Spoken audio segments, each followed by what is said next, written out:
Hello mga kasambahay.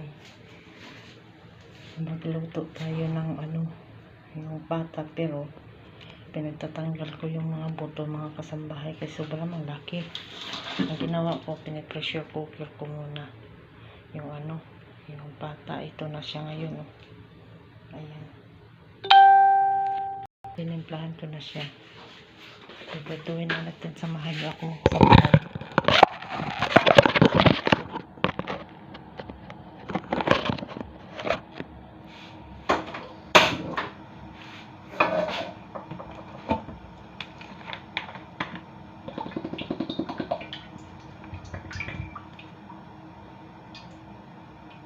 Palutangin natin siya sa mantika.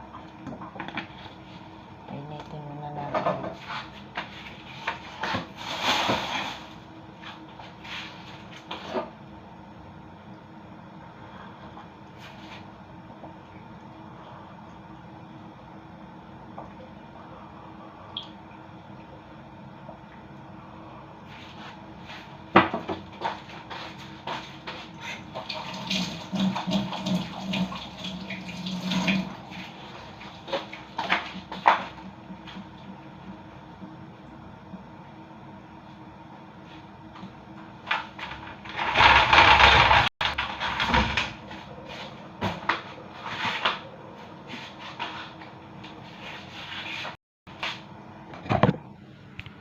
Kailangan natin ng takip kasi alam mo na, pag nagluto tayo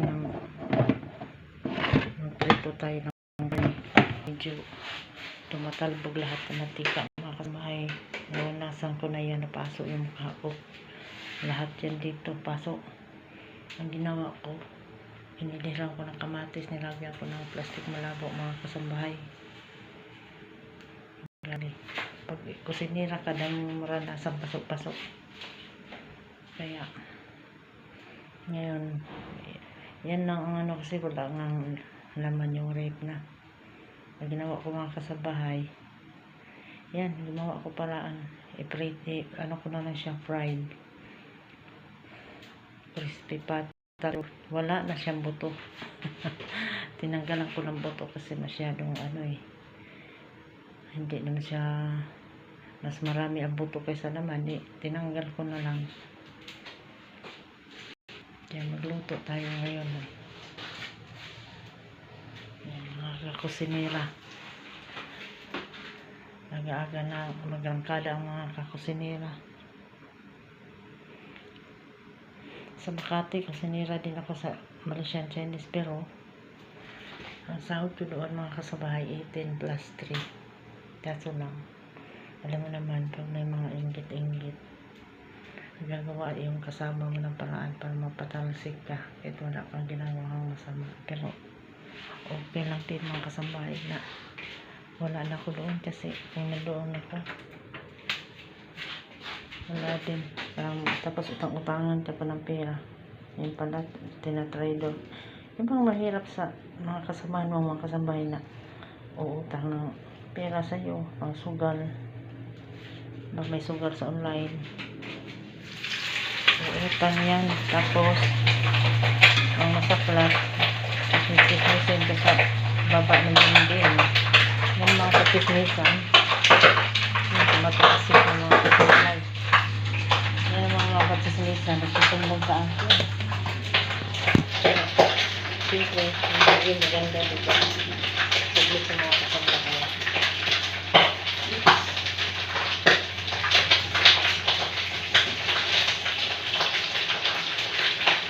Kailangan talaga ng kasambahay, may kami ang nagluto.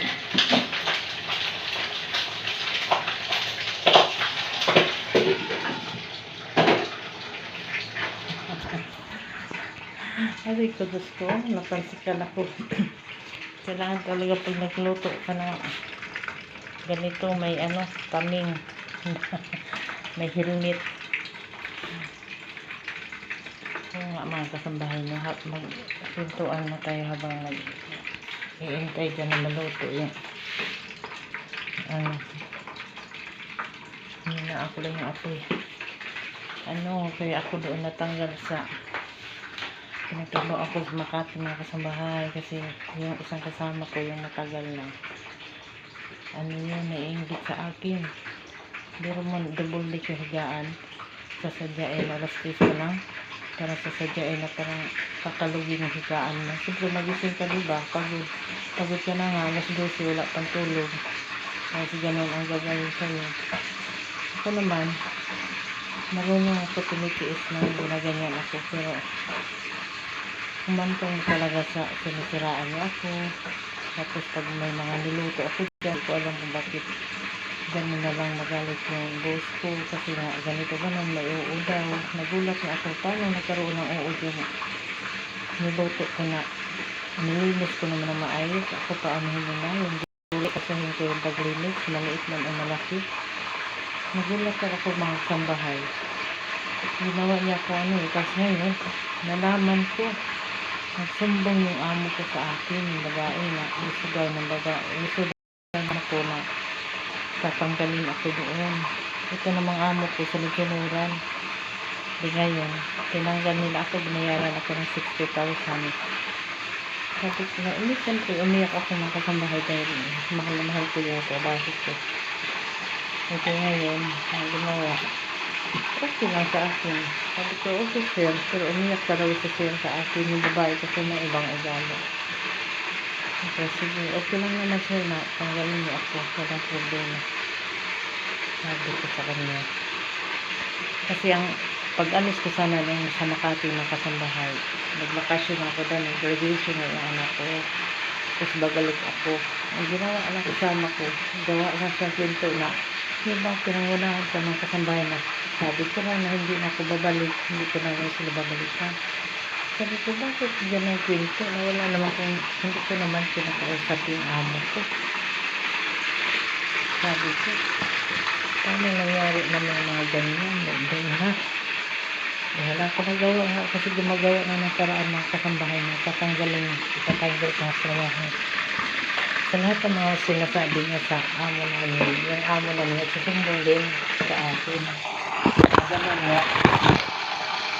Sabi ko, okay lang, naintindihan ko yun. Tingnan natin kung saan ko tutulutin. Yung mga bata na sinasaktan niya ngayon, nakuhaan siya ng video mga kasambahay. Tapos, ang mga yan, paalis lang yung December. Uwi ba na pumunta, hindi nababalik. Ganyan yan eh. Hindi nababalik yung pala. Tapos, ang ginawa, may mga bahay na kasama. Ayun yung bahay na kasambahay. Kung ano ginagawa niya sa labas sa mga bata, sinasaktan. Pinakuha ako ng video mga kasambahay. Bakit siya ngayon? Kung nagkabayo daw siya nito ng duli. Paano siya iduli? Baka siya kang ipakulong. Ako ito talaga yung amo namin. Mabait ko, siya.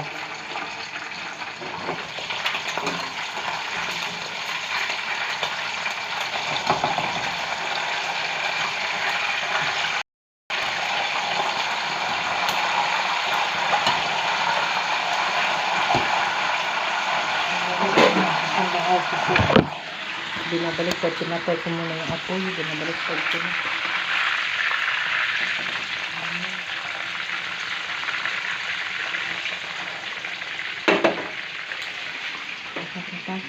Naluto na ganito.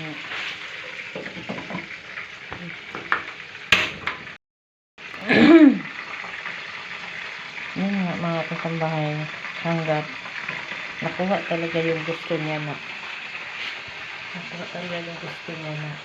paalisin ako. Umalis ako, umuwi ako ng probinsya. Tambay ako daw ng siguro 3 buwan. Tama-tama din. Siguro maghanap ako ng trabaho. Tama-tama din mga kasambahay na ito, pinsa ng asawa ko tumawag. Uwi yung mama ng asawa niya lang mag-alaga sa bata. Siyempre ayaw ko rin magtambay pag nasa Manila. Kailangan pagdating ko dito may trabaho ako agad. Yun, nakapag-desisyon ako na papasok na lang ako dito kahit sa murang sahod. Kasi wala ako trabaho. Nagpadala ko sa mga estudyante ko, may mga colleagues ako. Yun, nag-isip na ako ng ganun. Sibada ko ma-upload talaga. Nakapasok na ngayon, nakapasok na ako mga sa bahay dito. Ang dami na tulang tumatao, dami na nag-offer sa BGC mayroon, newborn 30K. Tinawagan ako. Sa Alabang nung nakarambuan, tinawagan din ako 24K. Ano nga gagawin ko? Nandito ako. Pero, pinag-isipan ko yung kasabay kasi, alam mo ba, wala akong bahay na uuwian. Kailangan ko makahanap ng aking sahod kasi kahit pa paano. Siyempre, pagpunta na tayo sa katandaan, kailangan na rin na tayo ang sariling bahay. Nagbangan, uwi na dito sa Katunggan, di ba? Pag tumanda tayo, pauwi tayo doon. Kasi naman tayo sa atin, yung mga anak natin. Kaya, yun. Nandito ako nga sa Cavite, nagtrabaho. Masaya. Yun nga, mahirap talaga pag marami kang kasama katulong sa isang bahay. Kasi mayroon ganun talaga, di na maiwasan. Kaya ako, gusto ko talaga mga mahan. Yung nag-iisa lang ba ako? Kasi ayoko yung away. Nakaka-stress kaya yun. Stress ka pa nga doon sa problema mo. Na-stress ka pa dito sa mga kasama mo. Kaya, pag namasultan ka ako ulit, mahanap ako na yung ako lang. Alam ko yung maraming kasama kasi yan ang dahilan eh. Andyan si Ingrid. Andyan si Ingritan. Nanghihiram na nga ng pera sa'yo. Iinggitan ka pa. Gagawa ko pa ng pinto mga kasambay. Nanghirap yun, di ba? Kaya habang nagtatrabaho ako doon, nagluluto. Kaya pa lang yung mga kasambahay, walang magandang naidulot. Saka mabigat sa loob ng kwartong kasama yun. Gusto marunong daw siya ng ulam. Gusto marunong daw siya sa lahat. Kaya siguro yung boss ko, sinuran sa kanya mga kasambahay. Dahil biro mo, pag umuwi sa probinsya, bigla siyang pinalhan ng pera, pabalik yun dito. Yan ang ginagawa niya. Ngayon, uwi na niya sa December. Kasi, expecting niya talaga yan. Alam na namin yan lahat na. Sabi daw niya, isang salita lang yan. Kasi yan, biglaw naman yan agad ang pera. Para ganun. Hindi maganda kahit yung kasama ko. Sabi niya, mag-ano daw, invest na, tawag nito, mag-invest ng baboy. Unang-una ako yung inalok niya. 20 mil, hindi ako pumahin. Parang ayaw ko talaga. Hindi talaga ako umano, kumaayon. Tapos nabiktima yung kasama ko mga kasambahay. 18 mil yata. Tapos umulit na naman. 30 mil. O, 10,000. Kaya nagawang 30 mil. Parang naitang. Nakakaloko yung kasama ko mga kasambahay. Mahirap talaga pag may kasama. Mga driver ba?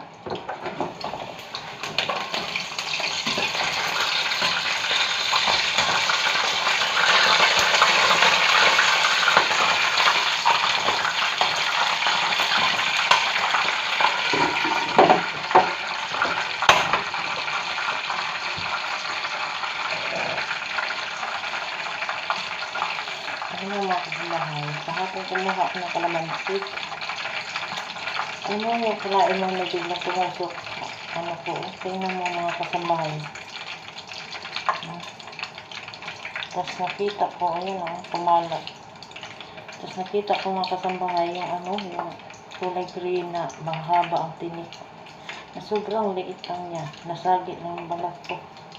Ayan na. Ito naman noon. Ayan Ayan. Bago lang yan. Tapos, ayun, kahapon, ayan na naman, kumuha lang ko ng kalamansi. Kaya, mga kasambahay, masyado naman siya sobrang kapi. Ayun, nangangasin na naman siya. Ayan.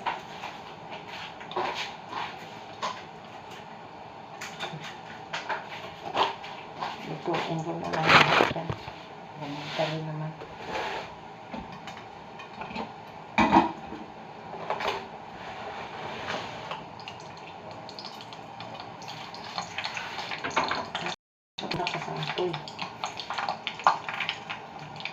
Mamaya, masunan din. Kasi talaga mga kasambahay. Ano po ang basiga? Grabe naman yun.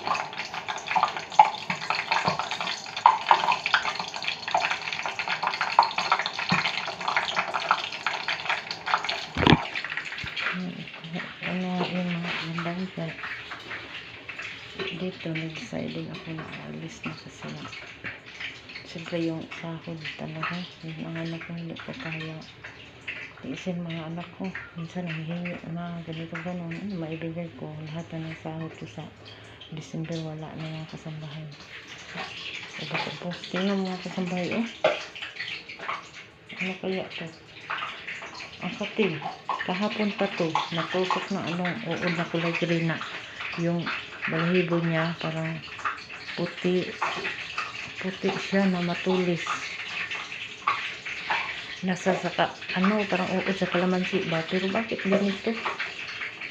Ang sobrang kati, oh. Yan mga kasambahay. Sobrang kati talaga.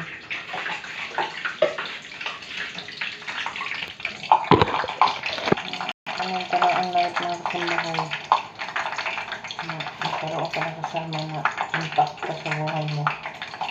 Kasi na magtrabaho na lang na maayos, sisiraan ka pa.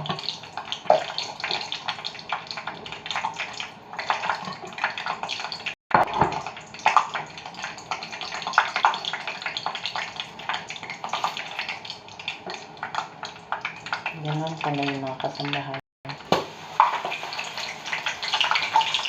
Sana hindi na sa kakapasik.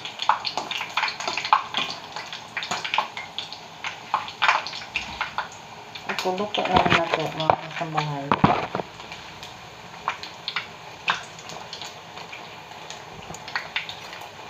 Tapos yung yung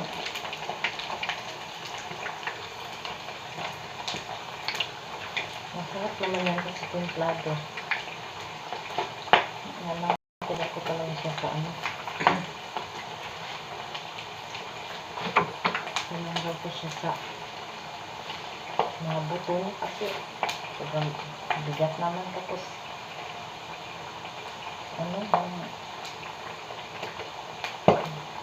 dapat talaga wala siyang buto ba pag nagprito ka pati buto kasali kaya tinanggal ko na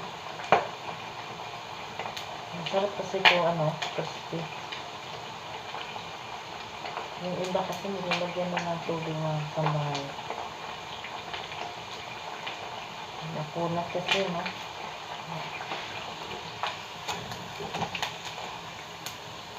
Gusto siya, napusti pa na rin. Balik pa rin natin. Medyo, siguro yung apoy ba? Medyo lakas-lakasan. Noon, favorite ko yung pork chop mga kasambahay. Yan ang palagi kong binibili. Ngayon, hindi na ako mahilig sa baboy. Mahirap.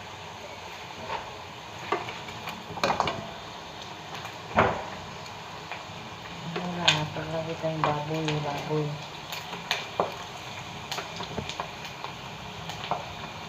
Crispy ko yung niya, yung balat ba. Ito na ito.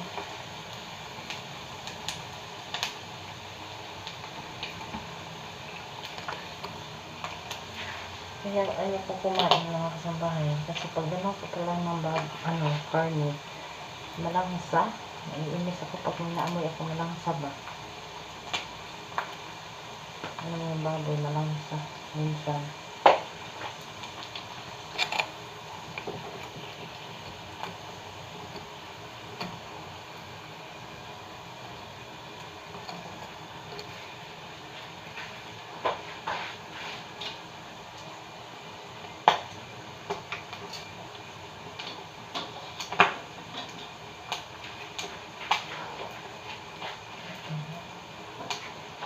Tingnan ko kasi masarap kasi pag crispy. Yung bang ano, pagkagat mo crumbs yung mga kasambahay, di ba? Masarap pag ganun. Pagka-crumbs yung pagkasukong yung mantika. Dapat no, lubog na lubog sila ba? Para pantay yung luto.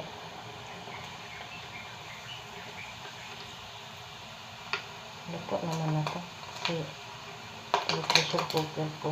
Yun nga lang, kailangan ito i-crispy yung balat para masarap.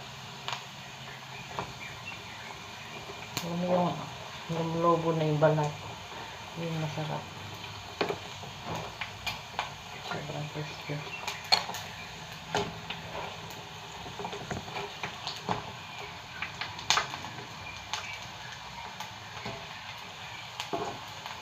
Kasi yung ano, hindi ba yung baso mga kabahay yung nasa, yung mga, kasi ang alam ko yung baso pang itim siya, green na maliit na ang daming tinik.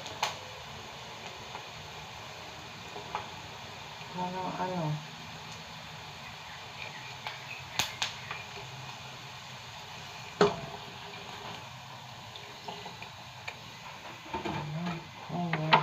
kuha na tayo ng tanim kasi kain na lang natin kasi di ano ito mga kasamahan ko.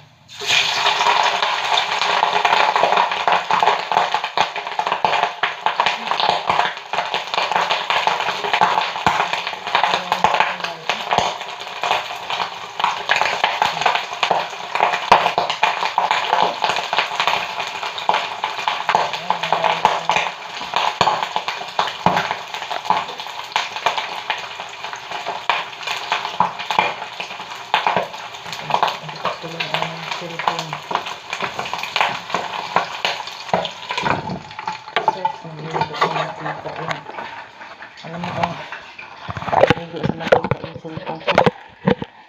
Kaya natin ipunas ka nito.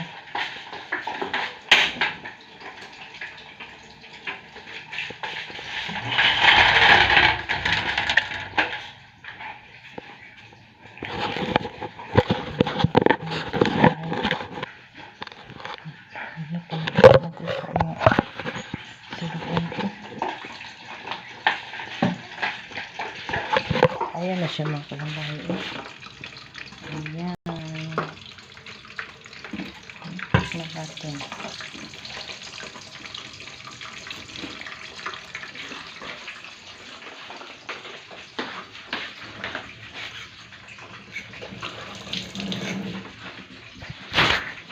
Masarap siya mga kalambahay.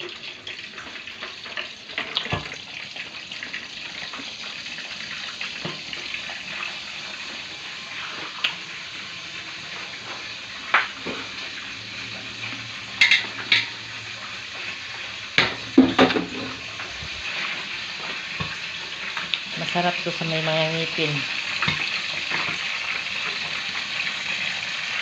Pero pag wala kang ngipin, malabo tuloy yung camera ko sa magkita. Pag wala kang ngipin, yun. Andito na lang mga kasambahay. Kasi mag-ano yung cellphone ko, naglalabo. Yun na nga. Nag-declare pa ako. Mahaba na kasi yung video. Subscribe my channel mga kasambahay.